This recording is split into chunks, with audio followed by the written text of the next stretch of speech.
അസ്സലാമലൈക്കും. എൻ്റെ ചാനലിലേക്ക് എല്ലാവർക്കും സ്വാഗതം. ഞാനിന്ന് കണ്ണൂർക്കാരെ പഴയ കാലത്തെ കുളുത്തയാണ് ഉണ്ടാക്കുന്നത്. അപ്പോൾ പണ്ട് എൻ്റെ ചെറുപ്പത്തിലൊക്കെ ഇത് നമ്മൾ സ്കൂളിൽ ചെന്നിട്ടാകുമ്പം പറയും കുളുത്ത കഴിച്ചിട്ടാണ് വന്നിനെന്നൊക്കെ പറയാം.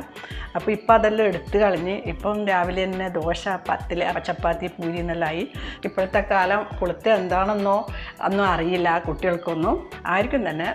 അപ്പോൾ കുളുത്ത ഉണ്ടാക്കാൻ വേണ്ടി വലിയ പ്രയാസമൊന്നുമില്ല. നമ്മൾ ഇന്ന് ഉച്ചക്കോ അല്ലെങ്കിൽ രാത്രിയോ ഉണ്ടാക്കിയ ചോറ് ബാക്കി വന്നാൽ ആ കഞ്ഞിക്കലത്തിലിട്ടിട്ട് അത് അടച്ച് വെക്കുക. അപ്പം ഞാൻ ഇന്ന് അതെങ്ങനെയാണ് ഉണ്ടാക്കുന്നതൊക്കെ കാണിച്ചു തരാം. വലിയ പണിയൊന്നുമില്ല. കഞ്ഞിവെള്ളം ഞാൻ ഒരു കലത്തിൽ വെച്ചിട്ടുണ്ട്. അതിലേക്ക് ഞാൻ ബാക്കി വന്ന ചോറിട്ടിട്ട് തിളപ്പിച്ചെടുക്കുന്നുണ്ട്. പിന്നെ ഇത് കുറച്ച് തിളപ്പിച്ചതിന് ശേഷം ഓഫ് ചെയ്തിട്ട് അടച്ച് വെക്കാം. ഉച്ചക്ക് ഉണ്ടാക്കിയ കുറച്ച് ചോറ് ബാക്കിയുണ്ട്. ഇത് ഞാൻ ഉച്ചക്കത്തെ ആ കഞ്ഞിവെള്ളത്തിലേക്കിടെ ഞാനൊരു കലത്തിൽ കഞ്ഞിവെള്ളം ഒഴിച്ചിട്ടുണ്ട്. അപ്പോൾ അതിലേക്ക് ചോറിട്ടിട്ട് ഒന്ന് തിളപ്പിച്ചെടുക്കാം.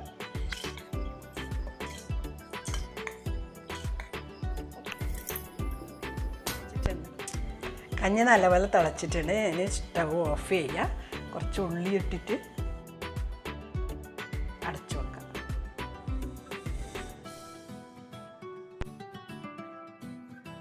പപ്പടം ചുട്ടെടുക്കുമ്പോൾ ഇതുപോലെ ഒരു ഗ്രില്ല് വെച്ചിട്ട് അതിൻ്റെ മേലെ വെച്ചിട്ട് ഇതുപോലെ ചുട്ടെടുക്കുക. അല്ലെങ്കിൽ എന്താ ഇതുപോലെയും ചുട്ടെടുക്കുക. ഇതുപോലെ നേരെ ഒരു കൊടിയിലെടുത്തിട്ട് അതുപോലെ. അല്ലെങ്കിൽ നമ്മൾ മുമ്പ് കാലം ചെയ്യൽ അടുപ്പുണ്ടല്ലോ, വിറകിൻ്റെ അടുപ്പിലെ കനലിലിട്ടിട്ട് ചുട്ടെടുക്കുക ചെയ്യുക. അല്ലെങ്കിൽ അത് അടുപ്പുണ്ടെങ്കിൽ അതുപോലെയും ചെയ്യാം. രാത്രി വേവിച്ച് വെച്ച കഞ്ഞിയായിട്ടാ ഉണ്ടോ, നല്ല കുളുത്തായിട്ടുണ്ട്.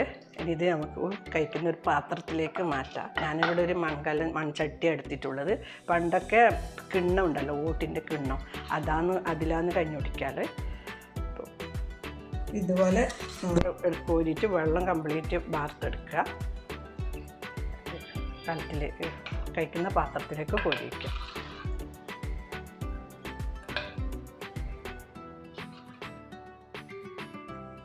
ഇപ്പോൾ കണ്ണൂർ KTDCൻ്റെ ഹോട്ടലിൽ ഇത് മെനുവിൽ ഉൾപ്പെടുത്തിയിട്ടുണ്ട്. അതുകൊണ്ട് തന്നെ ഇത് പിന്നെ ഇപ്പോൾ ആൾക്കാർക്കൊക്കെ പേപ്പറിൽ അതിലൊക്കെ വന്നിട്ട് ഇത് ആദ്യം പരിചയമായിട്ടുണ്ടാവും. അപ്പം ഞാൻ വിചാരിച്ചു ഒന്ന് യൂട്യൂബിലിട്ടിട്ട് ഒന്ന് പരിചയപ്പെടുത്താമെന്ന്.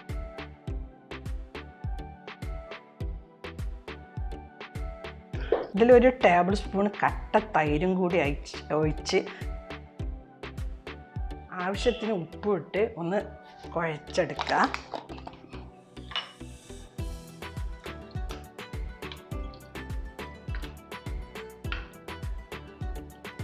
ഇതിലൊരു 2 പപ്പടം, ഇതാ ചുട്ട പപ്പടാണ്, ഇതാ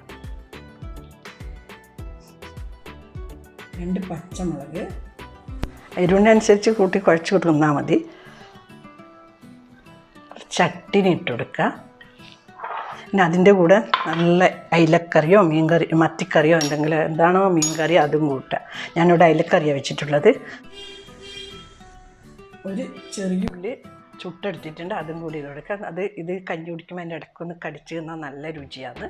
അപ്പോൾ ഇതെല്ലാം കൂടി ഒന്ന് ഇതുപോലെ മിക്സ് ചെയ്തിട്ട്, വേണമെങ്കിൽ എരിവാണെന്നുണ്ടെങ്കിൽ കുറച്ച് പച്ചമുളക് കൂടി ഉടയ്ക്കുക. എന്നിട്ട് ഇതുപോലെ നല്ല മിക്സ് ചെയ്തിട്ട് ഇതുപോലെ വാരിത്തുന്നലാണ്. നമ്മൾ സ്പൂണും ഇതൊന്നും ഉപയോഗിക്കില്ല. നല്ല ടേസ്റ്റുണ്ട്. ഇത് രാവിലെ ഒന്ന് കഴിച്ചാൽ ഫുൾ ഒരു ദിവസം മുഴുവനും നല്ല ഉന്മേഷമായിരിക്കും. എല്ലാവരും ഒരു പ്രാവശ്യം ഇത് ഉണ്ടാക്കിയിട്ട് കഴിച്ചു നോക്കണം. വീഡിയോ ഇഷ്ടപ്പെട്ടിട്ടുണ്ടെങ്കിൽ നിങ്ങൾ ലൈക്ക് ചെയ്യുക, ഷെയർ ചെയ്യാം. നിങ്ങൾ വിലപ്പെട്ട അഭിപ്രായം ഇരിക്കുക. ഇൻഷാ അല്ലാഹ് അടുത്ത് തന്നെ നല്ലൊരു വീഡിയോ ആയിട്ട് കാണാം. Thank you.